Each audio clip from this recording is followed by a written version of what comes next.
प्राचीन भारतीय वैदिक ज्योतिष विज्ञान की इस ऑनलाइन निःशुल्क कक्षा में मैं डॉक्टर रविशंकर रवि आप सभी लोगों का हार्दिक स्वागत करता हूं हमारे यूट्यूब चैनल कल आज और कल पर।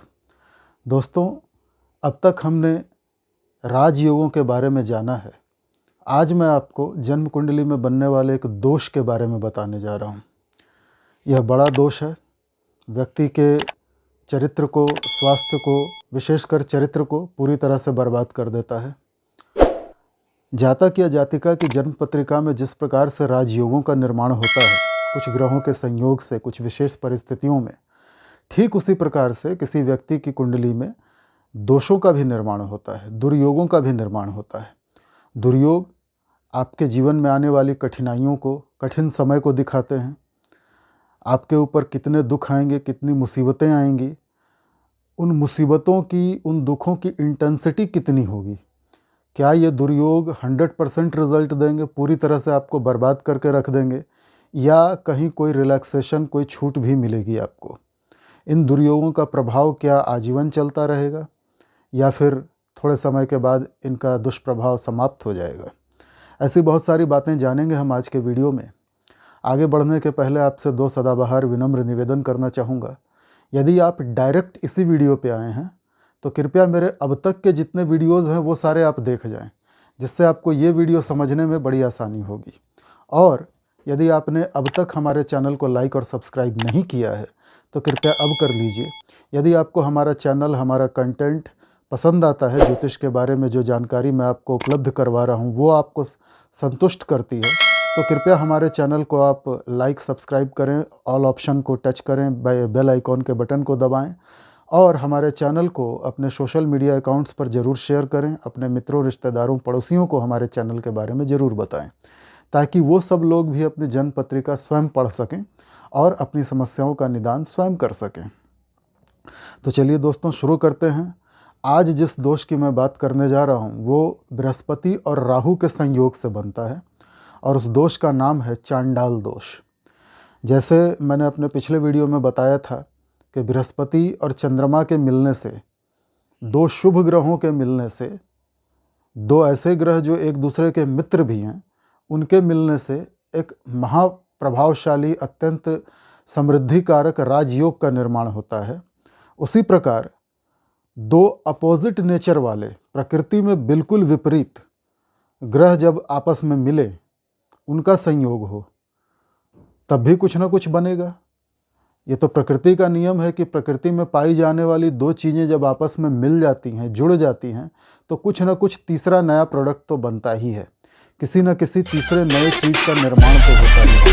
अब वो तीसरी नई वस्तु हलाहल विष होगा या अमृत होगा, यह तो संयोग करने वाले पदार्थों पर निर्भर है। बृहस्पति देवताओं के गुरु हैं, राहु राक्षसों का राजा था, स्वर भानु। दोनों की प्रकृति बिल्कुल अलग है, दोनों एक दूसरे के शत्रु हैं।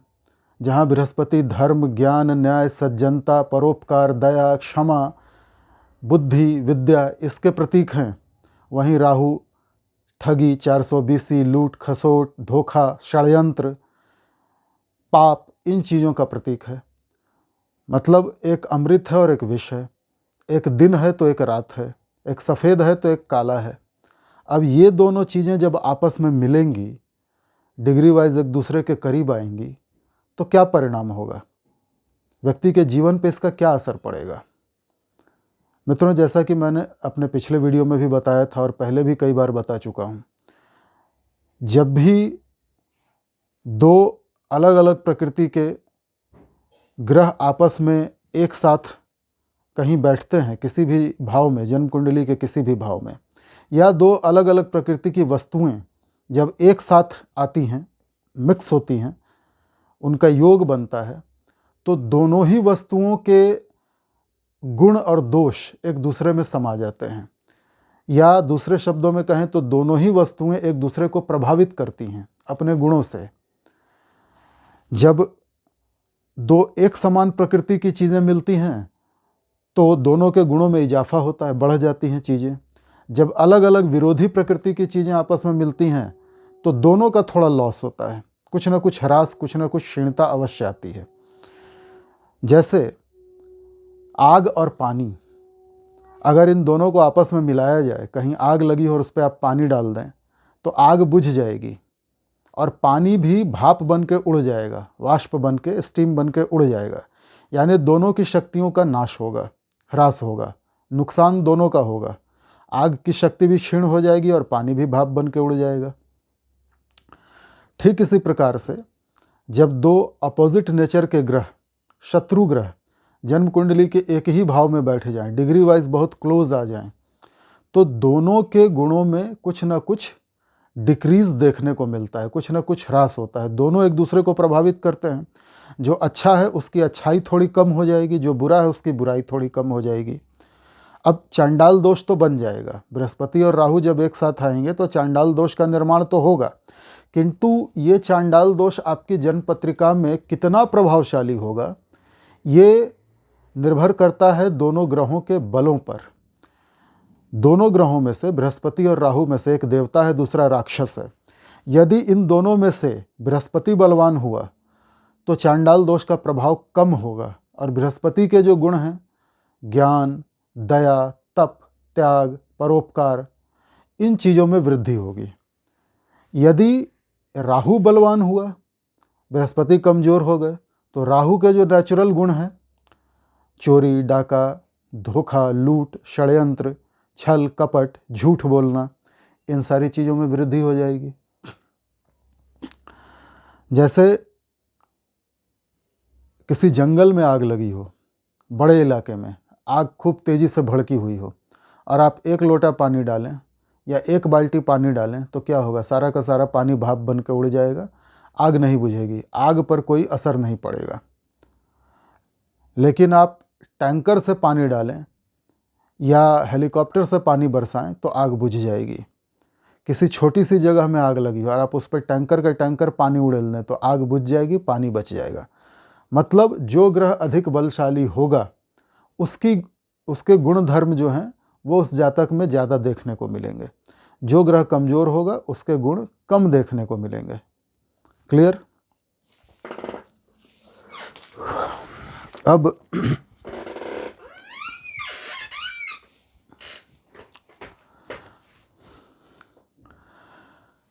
चांडाल दोष जन्म कुंडली के अलग अलग भावों में बनता है तो क्या परिणाम देता है, इस पर चर्चा कर लेते हैं। ये मैं जनरल प्रेडिक्शन बता रहा हूँ। अपनी अपनी जन्म पत्रिका में यदि आप खोल कर देखेंगे और आपको चांडाल दोष नज़र आएगा तो कंडीशन अप्लाइड हमेशा होंगी, ये ध्यान रखिएगा। बृहस्पति और राहु में कौन ज़्यादा बलवान है? क्या बृहस्पति पर किसी अन्य शुभ ग्रह की दृष्टि पड़ रही है? क्या बृहस्पति उच्च का है?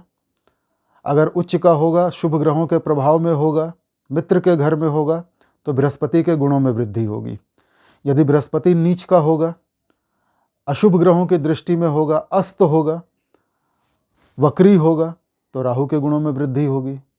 सेम चीज़ राहु पर भी लागू होती है। तो कंडीशन अप्लाइड हैं, ये आप समझते चलेंगे साथ में। चलिए जानते हैं, अगर लग्न भाव में चांडाल दोष बन जाए किसी व्यक्ति के लग्न में ही तो क्या होगा। देखिए, जन्म कुंडली में राहु की उपस्थिति किसी भी ग्रह के साथ क्या दिखाती है? जिस ग्रह के साथ राहु बैठता है, राहु क्या है? राक्षस है। राहु सांप है, सांप का मुंह है। काल सर्प दोष जब बनता है जन्म कुंडली में तो राहु केतु के मध्य जब समस्त ग्रह आ जाते हैं तब काल सर्प दोष का निर्माण होता है। अपने अगले कुछ वीडियोस में, किसी वीडियो में मैं काल सर्प दोष की भी चर्चा करूंगा। तो राहु को एक सांप के जैसा माना गया है और राहु सांप का मुंह है, उसका सिर वाला हिस्सा है जो ज़्यादा खतरनाक है। सांप जब मुंह फाड़ेगा तो आपको निगल लेगा या काट लेगा। केतु जो राहु का काउंटर पार्ट है वो सांप की पूंछ है, यानी कम खतरनाक है। तो राहु केतु में राहु अधिक घातक सिद्ध होता है। राहु राक्षसों का राजा, स्वर भानु, जिसको भगवान विष्णु ने अमृत मंथन के दौरान अमृत पान करते समय अपने सुदर्शन चक्र से सिर उसका काट दिया और उसको स्वर भानु को दो हिस्सों में बांट दिया। जो सर वाला हिस्सा था वो राहु बन गया और जो धड़ था वो भगवान विष्णु के चरणों में गिर गया। तो केतु कहलाया। भगवान विष्णु के श्री हरि के चरणों में गिरने के कारण केतु मोक्ष प्रदायक प्लैनेट है। दोनों छाया ग्रह हैं, पर केतु चूँकि भगवान विष्णु के चरणों में गिर गया था, और हर आत्मा जीवात्मा जो इस सृष्टि में पाई जाती है ब्रह्मांड में, सबकी परम गति भगवान विष्णु नारायण के चरणों में ही जाना है, तभी उसको मोक्ष मिलता है। तो केतु, उसी समय से केतु को वरदान मिल गया मोक्ष प्रदान करने का। फिर भी चूँकि राहु के शरीर का हिस्सा है, धड़ है, तो केतु भी घातक है, पर राहु ज़्यादा घातक है क्योंकि राहु उड़ के तुरंत कहीं और चला गया। राहु के पास धड़ नहीं है, केवल सिर है, सोचने की शक्ति है। तो राहु क्या करता है, व्यक्ति में इच्छाएं जगाता है। जिस भाव में, जन्म कुंडली के जिस भाव में राहु विराजमान होगा, हर व्यक्ति की जन्म कुंडली के किसी न किसी भाव में राहु अवश्य बैठता है, केतु अवश्य बैठता है। तो राहु विशेषकर आपकी जन्म पत्रिका आप खोलेंगे और आपकी जन्म पत्रिका के जिस भाव में राहु बैठा होगा, उस भाव से संबंधित इच्छाओं में वृद्धि कर देगा। राहु एम्प्लीफायर है, आपकी इच्छाओं को बढ़ा देगा, अनंत तक बढ़ा देगा। Rahu is never satisfied, Rahu कभी संतुष्ट नहीं होता। अब आपके लग्न स्थान में यदि राहु बैठ गया मान लीजिए, तो जिस व्यक्ति के लग्न स्थान में राहु बैठेगा उसको महास्वार्थी बना देगा। लग्न मतलब हम खुद, हमारा शरीर, हमारी बॉडी, हमारी पर्सनैलिटी, और राहु वहाँ बैठ जाए तो ऐसा व्यक्ति स्वार्थी होगा, मतलबी होगा। वो हमेशा 24 घंटे केवल अपनी उन्नति, अपनी तरक्की के बारे में सोचेगा। केवल मैं कैसे आगे बढ़ूँ, मेरा फ़ायदा कैसे हो। जिस भाव में राहु बैठता है उस भाव से संबंधित इच्छा को बढ़ा देता है। राहु धुआं है। नशा करने वाले जो लोग होते हैं, विशेषकर बीड़ी सिगरेट पीने वाले जिसमें धुआं निकलता है, गांजा चरस पीने वाले या ड्रग्स वगैरह लेने वाले, कोई भी ऐसा नशा जिसमें धुआं हो, तो वो राहु है। शराब भी राहु है, पर धुआं ज़्यादा। राहु कंफ्यूज करता है आदमी को, मति भ्रम देता है, बुद्धि हर लेता है। देखिए, ज्योतिष शास्त्र को पढ़ने का, समझने का, जानने का एक बड़ा लाभ ये भी है कि आपको आदमी की पहचान हो जाती है। जैसे जैसे आप ज्योतिष शास्त्र को जानते जाएंगे, ग्रहों को समझते जाएंगे, उनकी प्रकृति को समझते जाएंगे, तो आपके सामने जब कोई व्यक्ति आएगा आपसे मिलने, आपसे बात करने, तो उसकी चाल ढाल, उसका रंग रूप, उसकी फिजिकल अपीयरेंस, उसकी शारीरिक संरचना, उसकी मुख मुद्रा, ये देखकर आप समझ जाएंगे कि यह व्यक्ति किस ग्रह से प्रभावित है या किस ग्रह को रिप्रेजेंट करता है, किस ग्रह का प्रतिनिधित्व करता है। तो अक्सर जो लोग सिगरेट वगैरह ज़्यादा पीते हैं या नशा करते हैं, जिनकी आंखें लाल होती हैं, जो नशे में झूमते रहते हैं, जिनके बाल सफ़ेद हो जाते हैं, समय से पहले बूढ़े दिखने लगते हैं, चेहरे पे झुर्रियाँ लटकने लगती हैं, राहु का एक अलग टिपिकल स्ट्रक्चर है।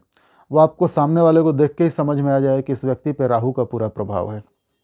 मतलब आदमी दुष्ट होगा, लालची होगा, स्वार्थी होगा, 420 होगा, फ्रॉड होगा, झूठा होगा, मक्कार होगा, साथ में नशे वाली चीज़ें तो होंगी ही। तो ये ज्योतिष शास्त्र का बहुत बड़ा लाभ है। तो राहु क्या करता है, राहु आपकी मति को हर लेता है, आपको कंफ्यूज कर देता है। आपको धुएं जैसे माहौल में, एक अंधेरे माहौल में जहां आपको कुछ दिख नहीं रहा, हाथ को हाथ भी नहीं दिख रहा, ऐसी स्थिति में लाके खड़ा कर देता है। राहु आपकी इच्छाओं को अनंत रूप में बढ़ा देता है, अनलिमिटेड इच्छाएं देता है। एक इच्छा पूरी हुई नहीं कि दूसरी आ जाएगी, वो पूरी हुई नहीं कि तीसरी आ जाएगी। आपकी भूख, आपकी हवस कभी शांत नहीं होगी। जिस भाव में राहु बैठेगा उस भाव को लेकर नतीजा क्या होगा, एक तो वो अनलिमिटेड इच्छाएं दे रहा है, संतोष नहीं लेने दे रहा। दूसरा, आपकी बुद्धि को भी कंफ्यूज कर दिया, अंधेरे में आपको फेंक दिया, मति भ्रम दे दिया। तो उन इच्छाओं को पूरा करने के लिए आप सही या गलत का निर्णय नहीं करेंगे, आप कोई भी काम करके अपनी उस इच्छा को पूरा करेंगे। विशेषकर धन की इच्छा, यदि आप राहु आपके धन वाले स्थान में बैठ गया, द्वितीय में या एकादश में, 11th में, मैंने कई लोगों को देखा है जिनका राहु 11th में होता है, एकादश भाव में, तो वो व्यक्ति 11th इच्छा पूर्ति का घर है। वहाँ राहु बैठ गया तो इच्छाओं की पूर्ति होती जाती है, लेकिन इच्छाएं कभी ख़त्म नहीं होती। एक इच्छा के बाद दूसरी, दूसरी के बाद तीसरी, तीसरी के बाद चौथी आती ही रहती है। आदमी लालची हो जाता है, और। तो आय के साधन वो अनलिमिटेड करना चाहता है, जहाँ से उसकी अनंत इच्छाओं की पूर्ति हो, और ऐसा साधन मेहनत मजदूरी की कमाई से तो मिलता नहीं। तो आदमी क्या करता है, गलत तरीके से कमाता है। चोरी, डकैती, डकैती नहीं 420, फ्रॉड, ड्रग्स, जुआ, सट्टा, लॉटरी, अनैतिक व्यापार, कुछ भी सही गलत करके उसको सही गलत की समझ ही खत्म हो जाती है। राहु धुआं धुआं है, वो उसकी बुद्धि को हर लेता है, तो आदमी गलत तरीके से पैसा कमाने लगता है। और यही वो पॉइंट है, वो स्थान है जहाँ राहु आपको अपने शिकंजे में जकड़ लेता है, अपनी ग्रिप में ले लेता है, फंसा लेता है आपको। जब आपकी इच्छाएं अनंत होने लगें, एक के बाद एक इच्छाएं आने लगें, तो समझिए राहु धीरे धीरे धीरे धीरे आपको जकड़ रहा है, आपको अपने जाल में फांस रहा है। और एक बार यदि आप इस जाल में फंस गए तो राहु आपसे हर वो कृत्य करवाएगा जो आपको पतन की ओर ले जाएगा, जो आपके विनाश का कारण बनेगा। राहु आपसे एंटी सोशल, एंटी नेशनल काम करवाएगा। राष्ट्र के प्रति, समाज के प्रति, अपने परिवार के प्रति आप द्रोह करेंगे। आप समाज को लूटेंगे, देश को लूटेंगे, अपने घर वालों को लूटेंगे। आप एक समाज में निकृष्ट गिरे हुए व्यक्ति कहलाएंगे। नीच, पापी, पाखंडी, छली, धोखेबाज, दुष्ट, निर्लज्ज, जो कह लीजिए। और जब ये स्थिति आ जाएगी, राहु धन तो देगा, राहु आपकी इच्छाओं की पूर्ति तो करवाएगा, लेकिन आपका इतना पतन करवा देगा कि उसके बाद जब राहु की दशा खत्म होगी, जब राहु के जाने का समय होगा, तब राहु ने जो आपको दिया है वो सब वापस ले लेगा। आपने जितने दुष्ट कर्म करके, बुरे कर्म करके जो कुछ अर्जित किया है, राहु सब अपने साथ ले जाएगा और आपकी जगह होगी जेल में। आप घर से गए, परिवार से गए, समाज से गए, दंड के पात्र बने और आपकी सारी ज़िंदगी फिर जेल में बीत जाएगी। तो ये होता है राहु। राहु आपकी इच्छाओं को कभी ख़त्म नहीं होने देता। अब राहु है एम्पलीफायर, राहु है एब्जॉर्बर। जिस ग्रह के साथ बैठता है उसके गुणों को सोख लेता है, मतलब उसके गुणों को डिक्रीज कर देता है। अगर बृहस्पति जैसे अच्छे ग्रह के साथ राहु बैठ जाए, चांडाल दोष बनाए, तो बृहस्पति के शुभत्व में कमी आती है, उसके अच्छे प्रभावों में कमी आती है।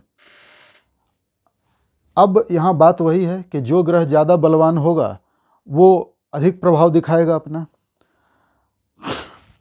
अब मान लीजिए किसी व्यक्ति के लग्न स्थान में राहु विराजमान हो जाए बृहस्पति के साथ, यानी लग्न में ही चांडाल दोष बन रहा है, तो जैसा मैंने अभी बताया कि राहु यदि लग्न में हो तो व्यक्ति को महास्वार्थी बना देता है। ऐसा व्यक्ति 24 घंटे केवल अपने और अपने बारे में सोचेगा। बृहस्पति के साथ बैठा है तो ऐसा व्यक्ति ऊपर ऊपर से तो ज्ञान की बातें करेगा, लेकिन अंदर उसके मन में हमेशा हमेशा ही स्वार्थ झलकेगा, स्वार्थ रहेगा। ऐसा व्यक्ति जातक या जातिका, मेल फीमेल दोनों के लिए समझेंगे, कंडीशन अप्लाइड हैं ये भी समझेंगे। ऐसा व्यक्ति, ऐसा मेल या फीमेल अपने आगे बढ़ने के लिए अपने शरीर का गलत इस्तेमाल करेगा, क्योंकि लग्न हम खुद हैं, हमारा शरीर है। तो यदि मेल है तो वो अपने शरीर का गलत इस्तेमाल करेगा, अपनी ताकत का गलत इस्तेमाल करेगा, दूसरों पर अत्याचार करना, दूसरों को मारना पीटना, डरा धमका के उनके पैसे छीन लेना, उनकी ज़मीन हड़प लेना, हर प्रकार से एक दुष्ट व्यक्ति जो कुछ करता है वो ऐसा आदमी करेगा। यदि शरीर से कमज़ोर भी है वो आदमी, तब भी वो अपने शरीर का गलत इस्तेमाल करके ही धन कमाना चाहेगा, आगे बढ़ना चाहेगा। धन कमाने का अर्थ आगे बढ़ना, जीवन में तरक्की हासिल करना चाहेगा, और अपनी बॉडी का मिस यूज़ करके। यदि महिला है तो निश्चित रूप से वो वेश्यावृत्ति करेगी। वेश्यावृत्ति का अर्थ वो नहीं कि वो खुलेआम बिजनेस करने लगेगी। ऐसी महिलाएं, चूँकि बृहस्पति भी साथ है ना, तो धर्म कर्म का दिखावा बहुत करती हैं, धार्मिक होने का, सज्जन होने का, शरीफ होने का ढोंग बहुत करती हैं। लेकिन यदि महिला नौकरी में है तो प्रमोशन के लिए, इंक्रीमेंट के लिए, पर्क्स के लिए अपने बॉस के साथ, अपने बड़े अधिकारी के साथ हम बिस्तर हो जाएगी, संभोग कर लेगी, अपने शरीर का इस्तेमाल करेगी आगे बढ़ने के लिए। अगर महिला व्यापारी है तो वो किसी सरकारी अधिकारी के साथ या किसी नेता, किसी मंत्री, किसी पावरफुल आदमी के साथ जो उसके व्यापार को आगे बढ़ाने में सहयोग करे, कोई टेंडर वगैरह पास करवाना हुआ कुछ, तो वो उस व्यक्ति के साथ सहवास कर लेगी। इस तरह अपने शरीर का गलत प्रयोग करके वो आगे बढ़ेगी, खुद को आगे बढ़ाने के लिए अपने शरीर का गलत इस्तेमाल। स्वार्थी होगा आदमी, लालची होगा, धूर्त होगा, पाखंडी होगा, 420 होगा। अब कंडीशन अप्लाइड हैं यदि राहु ज़्यादा बलवान हुआ, राहु अगर उच्च का हो गया, राहु बलवान हो गया, राहु पे किसी और पाप ग्रह की दृष्टि भी आ गई तो ये चीज़ें बहुत बढ़ जाएंगी। यदि राहु कमज़ोर हुआ, बृहस्पति बलवान हुआ तो फिर ये चीज़ें नहीं होंगी या कम मात्रा में होंगी। मतलब उस व्यक्ति का, उस जातक या जातिका की अंतरात्मा तब जीवित रहेगी। अगर वो कोई गलत काम करेगा या करेगी अपने शरीर के द्वारा तो उसका मन उसको धिक्कारेगा, उसकी आत्मा धिक्कारेगी कि उसने ये गलत किया या गलत करने का सोचा, सिर्फ सोचा, किया नहीं। क्योंकि बृहस्पति पावरफुल है, राहु कमज़ोर है। तो बृहस्पति तो धर्म, ज्ञान, दया, क्षमा के, धर्म के प्रतीक हैं। तो ऐसा आदमी फिर गलत काम नहीं करेगा। तो कंडीशन अप्लाइड है, जो ग्रह ज़्यादा बलवान होगा उसके अनुसार परिणाम मिलेंगे। पर चांडाल दोष लग्न में बनने का यही रिजल्ट होता है जो मैंने बताया। इसके बाद आते हैं द्वितीय भाव पे, सेकंड हाउस, वाणी स्थान। यदि वाणी स्थान में चांडाल दोष बन जाए तो व्यक्ति की वाणी जहरीली होगी, स्वार्थपूर्ण भाषा बोलेगा, अपने मतलब की भाषा बोलेगा, दूसरों पर कटाक्ष करेगा, व्यंग करेगा, ऐसी बात बोलेगा जो दूसरों के चुभ जाए, तकलीफ दें। अपने परिवार के लोगों का ही धन हड़पने के चक्कर में रहेगा, फेर में रहेगा। दूसरों का, परिवार से बाहर फिर दूसरों का धन हड़पना चाहेगा। कर्ज ले लिया तो कभी लौटाएगा नहीं। झूठ सच बोल के, फ्रॉड करके, झूठी कहानियाँ सुना करके, सहानुभूति अर्जित करके दूसरों से पैसा ले लेगा और वो खा जाएगा, पचा जाएगा, कभी नहीं लौटाएगा। धन जमा करने की कोशिश करेगा हमेशा। कंजूस प्रवृत्ति का होगा, बिल्कुल भी खर्च नहीं करेगा, ज़रूरी चीज़ों पर भी खर्च नहीं करेगा। महास्वार्थी, महामतलबी आदमी होगा। तृतीय भाव में यदि चांडाल दोष बन जाए, ऐसा व्यक्ति अपने छोटे भाई बहनों का धन हड़पने की कोशिश करता है, छोटे भाई बहनों को तकलीफ देता है। ऐसा व्यक्ति आमतौर पे समाज में जो आप क्रिमिनल देखते हैं ना, अपराधी, गुंडे, मवाली, कॉन्ट्रैक्ट किलर, इलाके का दादा, गुंडा, अक्सर इनके थर्ड हाउस में चांडाल दोष बनता है। तृतीय भाव पराक्रम, पुरुषार्थ, साहस का भाव है। वहाँ यदि चांडाल दोष बन गया तो व्यक्ति चांडाल हो जाता है, दुस्साहसी हो जाता है। पैसे लेकर के किसी का किडनैपिंग कर लेना, पैसे लेकर के स्मगलिंग करना, पैसे लेकर कॉन्ट्रैक्ट लेकर किसी को जान से मार देना, पैसे लेकर किसी की ज़मीन पे, दुकान, मकान पे कब्ज़ा करवा देना या फ्लैट खाली करवाना, मकान खाली करवाना, अपने इलाके के लोगों से हफ्ता वसूली करना, अपने इलाके में दबंगई दिखाना, दादागिरी करना। ये जो गुंडे, बदमाश, क्रिमिनल टाइप के लोग होते हैं, अपराधी प्रवृत्ति के लोग, अक्सर उनकी कुंडली में थर्ड हाउस में चांडाल दोष बनता है। चतुर्थ स्थान में यदि बन जाए चांडाल दोष, ऐसा व्यक्ति चोर होता है। सुख के साधन, लग्जरी साधन जुटाने के लिए वो किसी भी हद तक जाएगा। अगर उसको गाड़ी चाहिए, गाड़ी खरीदने के पैसे नहीं हैं तो किसी से उधार मांग करके गाड़ी खरीद लेगा और उसका उधार लौटाएगा नहीं। अगर उधार भी न मिला तो गाड़ी चुरा लेगा, फर्जी पेपर तैयार करवा करके गाड़ियों की हेरा फेरी करेगा। सुख के साधन जुटाने के लिए हर तरह के गलत काम करेगा। माता को मारेगा, पीटेगा, माँ को गालियाँ देगा, बुढ़ापे में माँ को घर से बाहर निकाल देगा, माँ का इलाज नहीं करवाएगा, उसको खाने कपड़े को नहीं देगा, दाने दाने को तरसा देगा। एक नीच, दुष्ट, पापी प्रकृति का आदमी ऐसा होता है जिसके चतुर्थ में चांडाल दोष बनता है।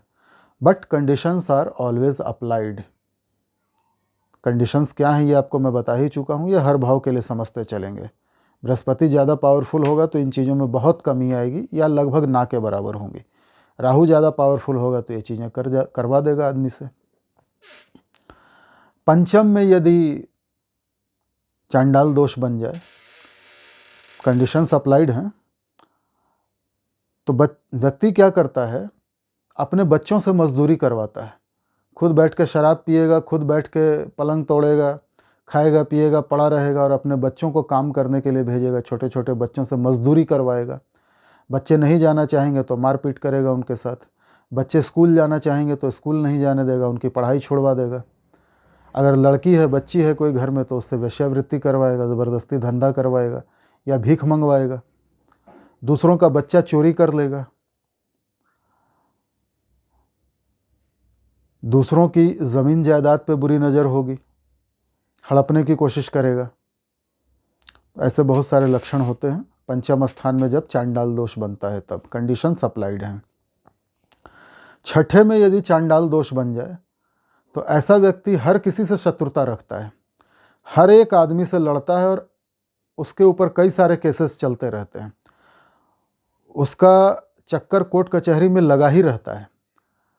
कर्ज लेगा तो लौटाएगा नहीं, कर्ज खा करके कर्ज को पचा जाना ही वो अपना धर्म समझेगा कि आपसे उधार मांगा और उसके बाद उसको लौटाना है ही नहीं, बस वो अपने बाप का माल हो गया। शत्रुता भी इसकी होती है कई सारे लोगों से, और ये जितने प्रभाव मैं बता रहा हूँ इनका अंत हमेशा खराब ही होता है, क्योंकि ऐसे व्यक्ति जो क्रिमिनल है, जो आप एंटी सोशल है, एंटी नेशनल है, उसका अंत कहाँ से अच्छा होगा। जब राहु की दशा खत्म होगी तो इन सारी कुकृत्यों का, सारी करनियों का उसको दंड मिलेगा। सप्तम में यदि राहु हुआ, चांडाल दोष बना, केवल राहु नहीं चांडाल दोष जब बना तो व्यक्ति अपने पार्टनर को धोखा देता है व्यापार में, झूठे कागज बना करके पूरा बिजनेस हड़प जाता है और अपने पार्टनर को लात मार के निकाल देता है। अपने लाइफ पार्टनर को भी धोखा देता है, हस्बैंड या वाइफ जो भी हो उसके साथ चीटिंग करेगा। जहाँ जहाँ जाएगा छोटी छोटी यात्राएं भी करता है, हर जगह कोई ना कोई कांड करेगा, समाज के खिलाफ, अपने परिवार के खिलाफ, अपने पति या पत्नी के खिलाफ, अपने पार्टनर के खिलाफ हमेशा कोई ना कोई गलत काम अवश्य करेगा या करेगी। कंडीशंस अप्लाइड है यहाँ भी। अगर शुभ ग्रहों के प्रभाव ज़्यादा हुए तो ये चीज़ें नहीं होंगी या बहुत कम होंगी। पति या पत्नी, विशेषकर पत्नी के साथ मारपीट करके पत्नी से पैसे मांगेगा। बहुत लोग ऐसे होते हैं ना जो महिलाएं घर में झाड़ू पोछा का काम करती हैं, बर्तन वगैरह धोने का, और जब वो कमा के आती हैं तो आदमी मार पीट के उनसे पैसे छीन लेता है और जाके दारू पी जाता है। तो कुछ इस तरह के चांडाल लोग होते हैं जो पति या पत्नी से पैसा ज़बरदस्ती छीन लेते हैं अत्याचार करके और फिर उससे अय्याशी करते हैं। ऐसे ही कुछ कॉम्बिनेशन बनते हैं। पति या पत्नी को फोर्स करेगा, पत्नी को विशेष करके, तुम अपने बाप से पैसा मांग के लाओ नहीं तो तुमको घर से निकाल दूंगा, इस तरह से। अष्टम में यदि चांडाल दोष बन गया, ससुराल के धन पे बुरी नज़र होती है, बार बार किसी बहाने से सास या ससुर से व्यक्ति पैसा मांगता ही रहता है और एक बार पैसा लिया लौटाएगा नहीं। गुप्त तरीके से कहीं ना कहीं से गलत काम करके, गुप्त काम करके वो पैसे कमाएगा और हमेशा ही इन चीज़ों का परिणाम उसके लिए बुरा होगा, बहुत ही बुरा होता है। तो अष्टम में चांडाल दोष बनना बहुत खराब है। नवम में यदि चांडाल दोष बन जाए बृहस्पति राहु का, धर्म के नाम पर व्यक्ति पाखंड करेगा, ढोंग करेगा, नास्तिक होगा या अपने धर्म में आस्था नहीं होगी, दूसरे किसी धर्म में आस्था होगी। अपने देवी देवताओं का, अपने मंदिरों का, अपने रिचुअल्स का मजाक उड़ाना, अपने धर्म से संबंधित जो धर्माचार्य हैं उनको झूठा कहना, उनको मक्कार फ्रॉड कहना, उनकी हंसी उड़ाना, उनको गालियां देना, ये लक्षण है। धर्म के नाम पर पाखंड फैला करके जनता से पैसे लूट लेना और फिर गायब हो जाना। पिता के साथ मतभेद, पिता पर अत्याचार करना, पिता की मान प्रतिष्ठा को धूल में मिला देना, पिता पर हाथ उठाना, पिता को भोजन पानी के लिए भी तरसा देना, ये इस तरह के लोगों का लक्षण होता है जिनके नवम में बृहस्पति राहु होते हैं। कंडीशंस अप्लाइड हैं यहाँ भी। दशम का चांडाल दोष बहुत सारे पॉलिटिशियंस की कुंडली में पाया जाता है। दशम में राहु राजनीति में ले जाता है, अकेला राहु। अगर बृहस्पति भी है और चांडाल दोष बन गया तो ऐसा व्यक्ति, जातक या जातिका जो भी हो, अपने देश के गुप्त सीक्रेट राज दुश्मन देशों को बेच देता है पैसे के लिए, अपने क्षेत्र का विकास नहीं करता, अपने लोगों को धोखा देता है, समाज का और देश का दुश्मन होता है ऐसा व्यक्ति। तो दशम का चांडाल दोष बहुत ही खराब है। ऐसे तो चांडाल दोष जिस भाव में बने खराब ही है, दशम में ज़्यादा खराब है। व्यक्ति घूसखोर भी होता है, षड्यंत्रकारी भी होता है, दूसरों की तरक्की देखी नहीं जाती उससे, दूसरों की टांग खींचने, दूसरों को गिराने में लगा रहता है। एकादश का चांडाल दोष जैसा मैंने अभी आपको राहु के बारे में बताया था। गलत तरीक़ों से पैसा कमाने लगता है आदमी, सारा कुछ तो मैं बता ही चुका हूँ। अंजाम बहुत बुरा होता है। राहु का गुण है, जाते जाते वो सब कुछ वापस ले जाएगा, जो आपको दिया था वो सारी चीज़ें वापस ले जाएगा, और ब्याज में आपको आपकी इज्जत, प्रतिष्ठा, मान सम्मान, सुख, चैन, शांति, मानसिक शांति, वो सब भी ले जाएगा। तो एकादश में चांडाल दोष बनने का मतलब वही है, लॉटरी, सट्टा, जुआ, शेयर नहीं, लॉटरी, सट्टा, जुआ, गलत तरीके से पैसा कमाना। द्वादश भाव में यदि चांडाल दोष बने, क्या परिणाम देगा? फालतू की यात्राओं पे खर्चा, और ऐसा व्यक्ति जब जब यात्राएं करेगा तब तब कोई ना कोई कांड करेगा। अपनी यात्राओं के दौरान अपने सहयात्रियों के साथ, या जिस शहर में जाएगा वहाँ कोई ना कोई कांड करके गायब हो जाएगा वहाँ से। ये घर के बाहर है, घर के बाहर नीच स्त्रियों के संपर्क में आना, उनके साथ कोई दुष्कृत्य करना, ये सारे प्रभाव राहु देता है 12 भावों में बैठकर। 2 उदाहरण कुंडलियां हैं मेरे पीछे, आइए देखते हैं कि इनमें चांडाल दोष बनने से कितना प्रभावी होगा और कितना नहीं होगा। देखते हैं। वृष लगन की कुंडली है, उदाहरण कुंडली हमने वही रखी है। बृहस्पति और चंद्रमा दोनों ग्रह बुरे स्थानों के स्वामी हैं। अब मान लीजिए कि यहाँ पे तृतीय भाव पे हम नज़र डालते हैं। तृतीय भाव में चंद्रमा स्वगृही हो जाएगा और बृहस्पति उच्च का हो जाएगा। यानी अगर यहाँ पे मान लीजिए कि बृहस्पति ही सिर्फ बैठा है, तो बृहस्पति तृतीय में उच्च का है। हम चांडाल दोष की चर्चा कर रहे हैं, बृहस्पति प्लस राहु। तो बृहस्पति अगर कर्क में बैठा हो तो बृहस्पति उच्च का है। अब यहाँ राहु भी बैठ जाए बृहस्पति के साथ साथ इसी घर में, तो यहाँ चांडाल दोष का निर्माण हो गया। किंतु तृतीय भाव में बृहस्पति उच्च का होने के कारण राहु के प्रभावों में कमी आ जाएगी। व्यक्ति अपने पराक्रम, पुरुषार्थ, साहस का गलत प्रयोग नहीं करेगा। इस व्यक्ति, चूँकि बृहस्पति उच्च का है, ये दूसरों की रक्षा में अपने साहस का प्रयोग करेगा, दूसरों को ज्ञान देगा, दूसरों को धर्म की बातें बताएगा। तो यहाँ पे चांडाल दोष अपना पूरा प्रभाव नहीं दिखाएगा। तृतीय में हालांकि राहु बहुत बलवान होता है, बहुत मजबूत माना जाता है, व्यक्ति को दुस्साहसी बनाता है, कोई भी बड़े से बड़ा काम कर ले आदमी। लेकिन चूंकि बृहस्पति जैसा एक शुभ ग्रह भी है, तो आदमी गुंडा होगा, पर उस लेवल का गुंडा नहीं होगा, उतना नीच, उतना गिरा हुआ नहीं होगा कि दूसरों का एकदम नुकसान कर दे। उसकी अंतरात्मा कहीं ना कहीं उसको कचोटती रहेगी, अंतर मन उसका धिक्कारता रहेगा।